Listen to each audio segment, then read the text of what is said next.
Hi, Simone. Hi, Kim. How are you? Good, and you? Good. Week 2, we're on our own. That's right. Yeah, Betsy's in Nassau. Yep. Poor her. Nobody to keep us in line. No, I know. Anyway, so this may be a little bit of a shorter episode of Harmony Reads. It's episode 19. And we have nothing new. No. We just have more on our commentary on the books that we were already reading. And we're having our coffee because we just recorded the podcast and we talked, but Simone and I had to keep up the conversation. So we need some fuel. We're tired. Yeah. So we just had a sourdough muffin. Yes. Cranberry so good. oatmeal muffin that Ken is making every second morning now. Thank you very much. We've just been talking about our dough babies that are forming on our hips. Yes. Yeah. Well, I have no hips. It goes on my stomach. Mine goes on my backside. Yeah. Yeah, but at least that's in style right now. Yeah, but it doesn't make my pants fit any better. I'm waiting for the Rubenesque thing to come back. Yes. Yeah. I think we all are. Yeah. Only with like sticks for legs. That's what I'm going for. So not only is it about books, but it's about art. Yes, exactly. Yeah. Now we're really stretching it. Yeah. So, where do you want to start? Do you want to talk about the Count of Monte Cristo? Sure. It's going to be short and sweet this week. Yeah. Because my page marker didn't actually move a whole lot. Well, you're halfway through, a little more than halfway through. Yeah. I didn't have as much time to read this week, and it seemed like any time that I did have an opportunity to read, somebody started talking. Yeah. So it's kind of the way it goes sometimes. Yeah. Yeah. And did you have to reread parts? Yes. Yeah. Yeah. So if you checked out our podcast last week, the Knitting and Crochet podcast, I did a lot of ripping out. Oh. And redoing. Okay. A lot of rereading. There was a theme for those 2 weeks. Yeah. Okay. So I am making headway, and I'm still very much in love with the story. I just find that I need a little quiet time to actually enjoy it. And by the time I have my quiet time, I end up like this. Oh. And my page marker goes flying. So, yeah. And are you in a chair or are you in bed? I'm usually in bed. Okay. So mistake number 1. Reading in bed? Yes. Yeah. Every time. And it's funny because it's like, I'll catch myself, the book will go like that. And it's like, whoo. Oh, at least it's big enough. It wakes you up. Yeah. Yeah. And usually I have the cat in bed with me too. So he's just like, are we having problems? Yeah.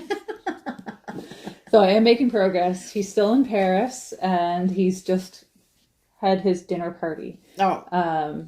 Where he's revealing, what he found in the garden. Oh. I have no idea what the story's about. He didn't actually find anything in the garden. Oh. He's just psyching people out. Okay. He's messing with them. Am I going to have to read this? I think you should. Yeah? It's good. And it's funny because I've been reading the comments, and other people have picked it up. Yeah. And they really enjoyed it. Right. So it's exciting that we can kind of, share all these wonderful stories together.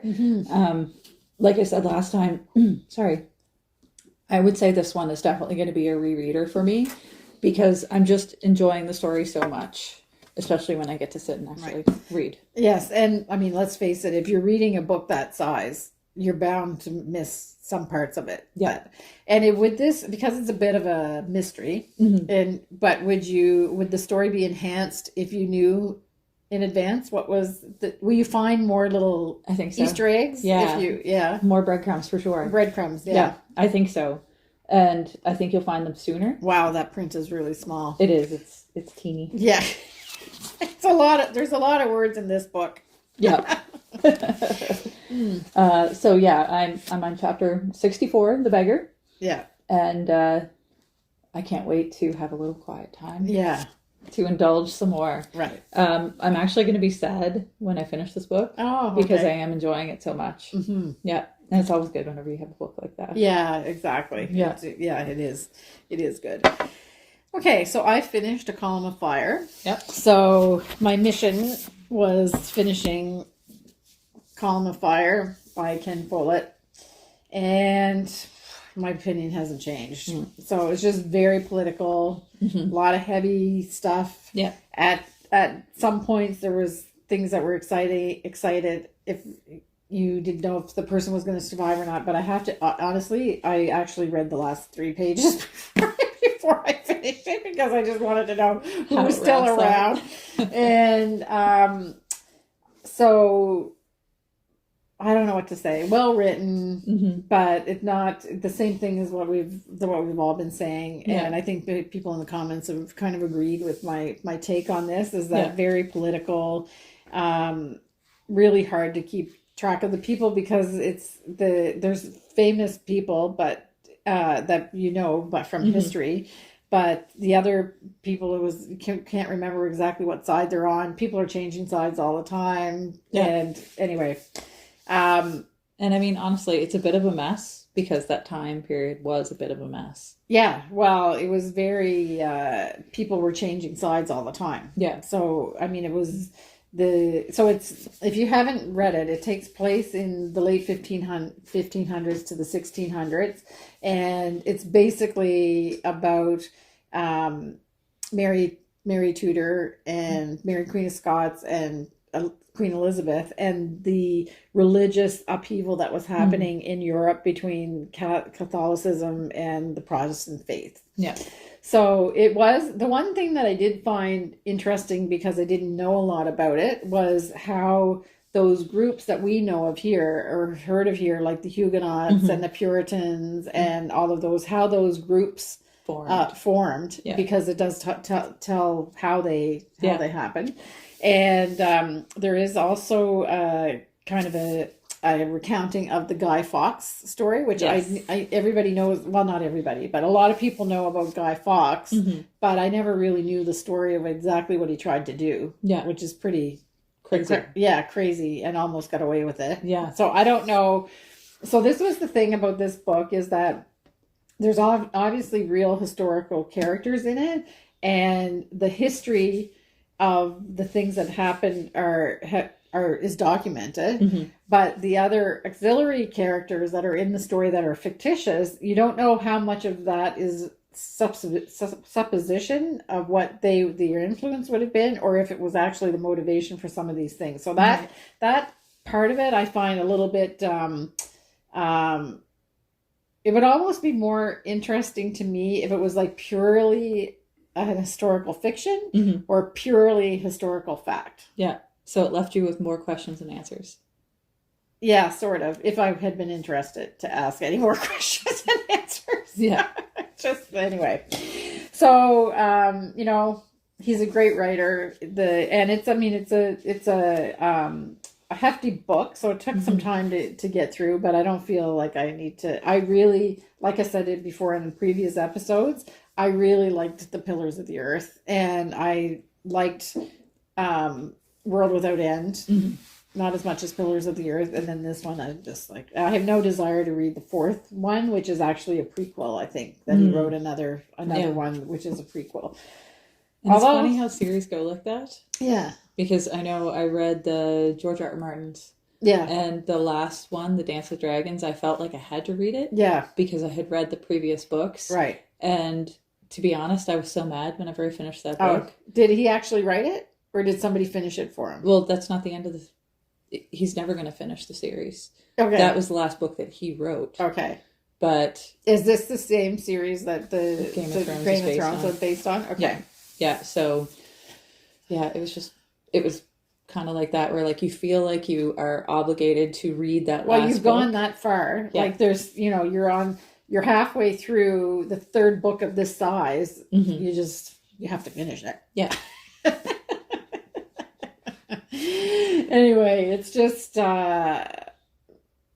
I would say I was reading while I was listening to the radio. It was more like I know what happens in the end. I know I could relate the story, but I wasn't really into it. Yeah. Like fully immersed into Not like you were with Pillars of the Earth. Not like I was with Philip. Yeah. Like don't I'm reading. Yeah. Don't talk like this. I was like half attending to it and yeah. So So that's that. So then I started the next book that I talked about last time. This one sounds really interesting. Yes. So, but it's not exactly what I expected before I started it. So we talked about this. It's called The Wake, and it's actually, it's not fiction. It's actually a historical account of what happened in Newfoundland in November 1929. And there was an earthquake out below the Grand Banks in the Atlantic Ocean that caused a tsunami that came and basically devastated about 60 little villages all along the south coast of Newfoundland.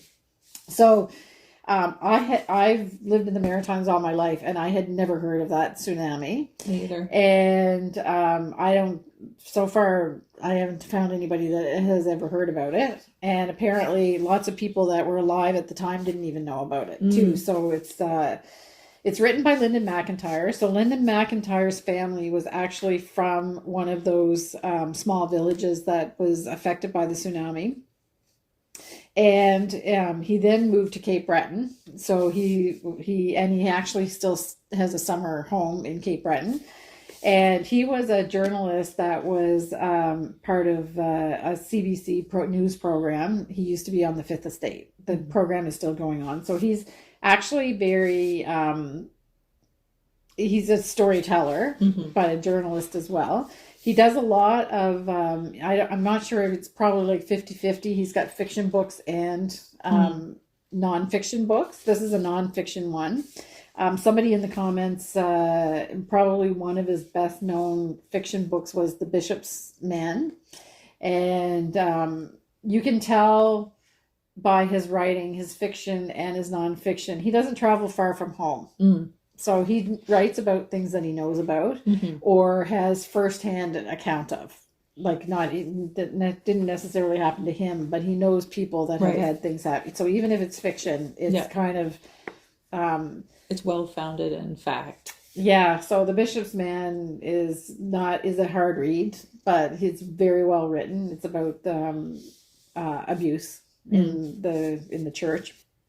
And but it is a fiction. It's a fiction novel. This it must have been quite an impact on him, because in this book, even though it's nonfiction, he's also talking a lot about the church and that kind of thing, and the role that the church played in society in some of these places, and things that happened to people. So let me back up a bit. So what happened was the tsunami hit in 1929, devastated about 60 villages. Like literally their houses just were washed out to sea. There was actually 3 waves that hit. Wow. So, and I think anybody that was around was that the early 2000s or the late 1990s when Phuket happened when was that? That was... I don't remember the exact date. Somewhere around there. So now that was so widespread about all of the devastation that happened with that tsunami, that if you today were alive then and saw pictures of what happened, you kind of know that when the ocean opens up, empties out, and you can see everything that's covered all of a sudden, that it's all going to come back at some point. So that was the first sign of the tsunami in Phuket. They talked about the tide just went out completely. So far. Yeah. And then it came rushing back in. People saw that same thing in this. Oh. But instinctively, they went to higher ground, but if they probably were more aware of exactly what was happening, 28 people died as a result of in a population of about 940, I think, or something like that. So it was pretty significant, but they lost everything. Yeah. Like their houses, there's pictures in here from the devastation afterwards. The earthquake that happened also cut all the transmission lines, like cabling to so they couldn't even water for help. So all the overseas cable, like there was no more contacting anybody. And these communities were very remote in the first place. So then there was a storm and telephone lines went down or whatever. So they were really, really isolated. It was November 18th that it happened. So then there was a snowstorm on the 20th and the 19th. And it was just like human devastation. He described, so it has like a ton of footnotes because he actually takes like words from the transcriptions that were of survivors at the time. So you're hearing the real people talk as well. And one of the things that really, they said, luckily the day that the tsunami hit was a beautiful fall day, and a lot of people were outside and or visiting friends or whatever, and not in their houses because the houses were swept away. And there's one woman recounted that the house was floating out in the ocean, and the lamp in the evening, the lamp was still flickering in the upstairs window, but there were children that had been in that home but when it had been washed out. So people trying to rescue people, but there was so much debris and everything. It was pretty horrific. Harrowing. And the way he writes it is he's telling the facts, but you're completely immersed. But the main part of the book is what happened afterwards. So the name of the book, The Wake, is actually refers to the wave, but it also refers to the wave of complete economic dissolution, or like devastation, and just everything. And most of these people made their living with fishery. And for some reason, either it was just a coincidence that it happened at the same time, or the actual earthquake and tsunami did something, but the cod stocks dried up. So even though they had no boats left, but they started to build wharves and boats again, but there was no fish. So the economies of that were just, when you have a single economy, it has devastation. And at the same time, Newfoundland at this time was actually a separate country from Canada. It wasn't part of Canada yet, and it was a separate country as part of the British Commonwealth. So they had Squires, that was the Prime Minister of Newfoundland, which seems funny now because it's like the population wasn't really that big either. And then there was all of the politicians and the people that were in government were corrupt, basically, and taking money for themselves, living lavish lifestyles in St. John, while these poor people that were living in these places they had like unemployment insurance then, but they called it the dole. It was $1.68 a week. So something like that they were given, and they had prescribed the food that they were allowed to buy with that, and it was not nutritionally sound. No.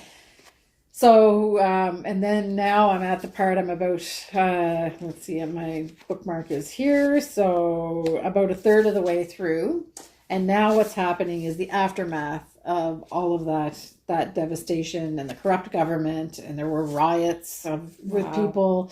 And a bunch of stuff that I had no knowledge of whatsoever. And it's building up to be the story of how things happen to people outside of their control or man-made in some cases, and what kind of a lasting effect that has for generations on the people.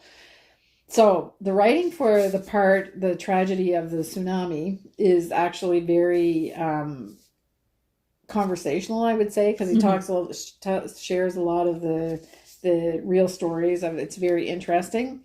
Now I'm into the political part, and you're struggling. It's not very interesting because harkening back to the 1500s and the 1600s, it's like the corruption and the wealth, while people are actually starving to death in a modern society, is just unbelievable. And no one knows what to do.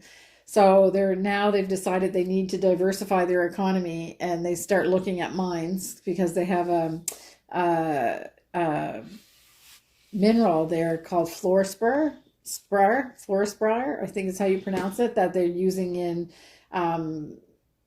making steel and things like that. So some people from outside of Newfoundland are coming there to the country, and they are having miners work for no wages on a promise, and they're being paid with chits from the store to buy their food.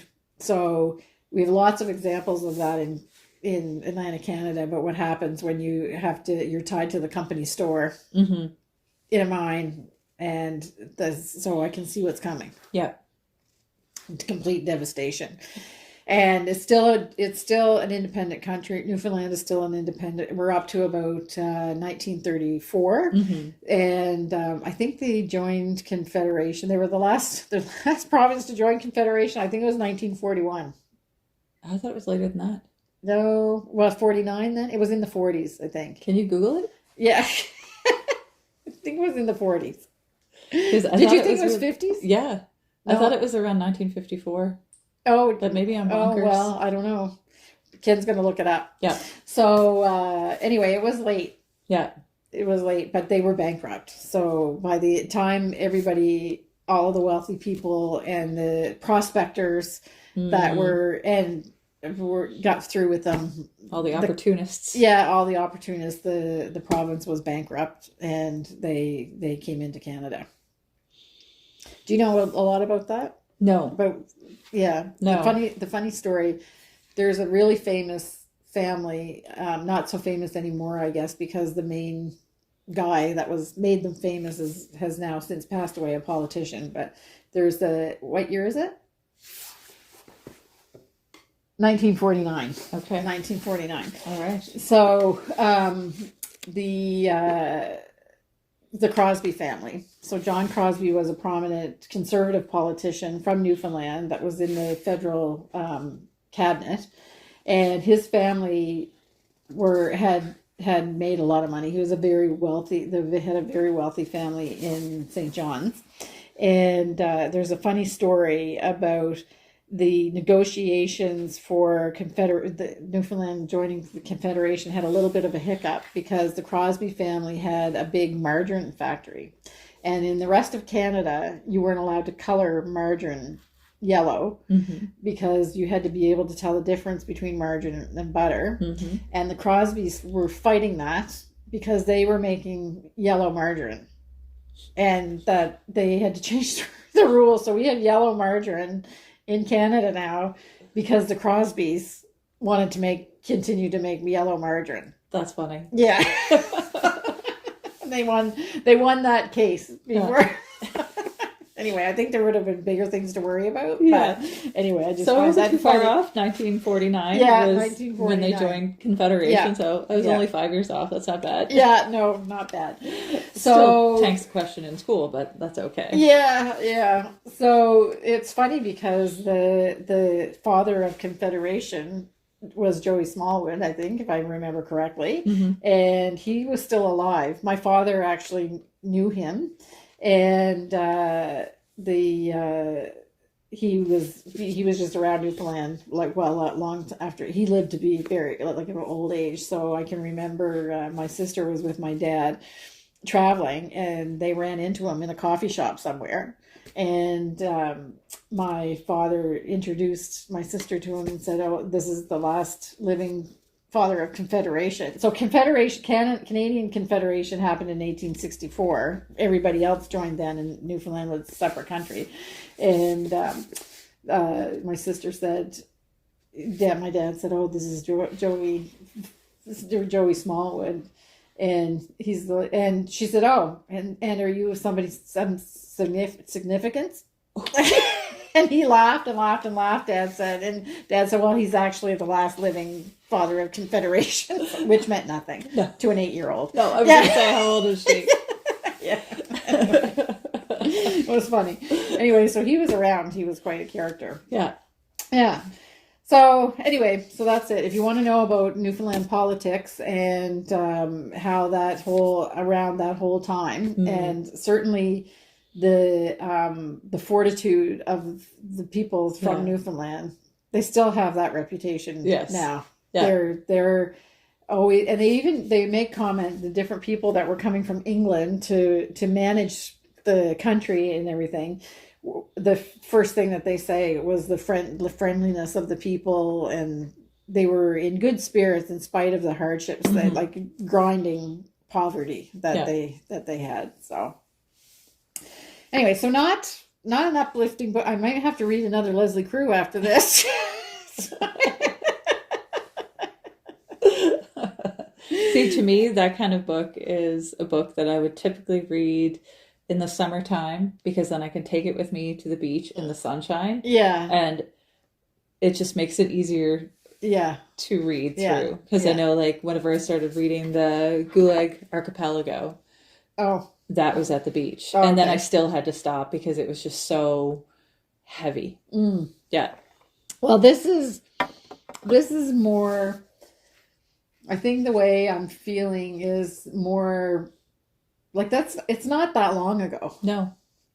I mean, it's almost 100 years ago, but at the same time, it was, we should have been in somewhat of a modern society, but people were relegated to these outports, and they had no community. Like, it was like, I think it was like 3 days after the tsunami happened that they even found out about it in St. John's. Yeah.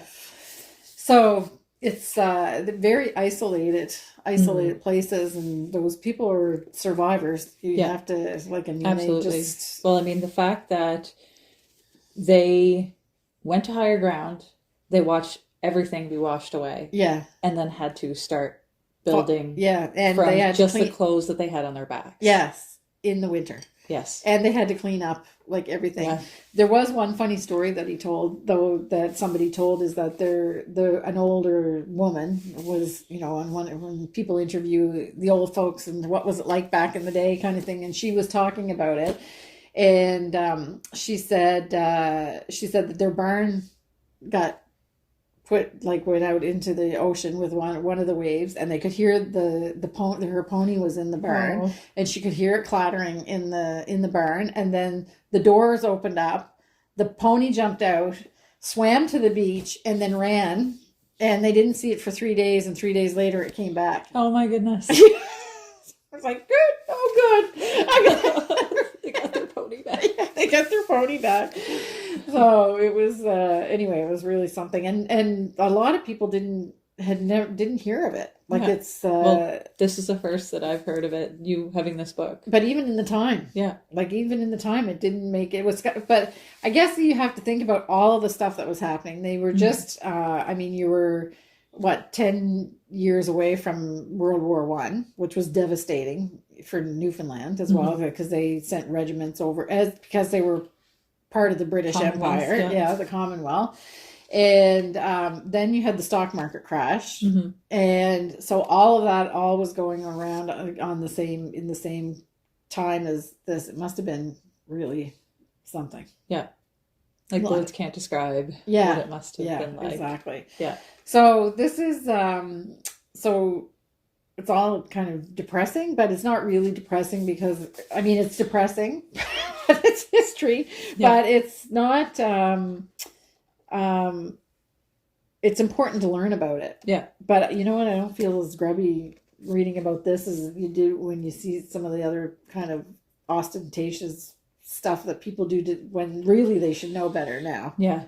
Yeah. So it's very, very interesting. So I would recommend it, but it's not light reading, and it's you find out a lot of the stuff that's happened in the people's own words.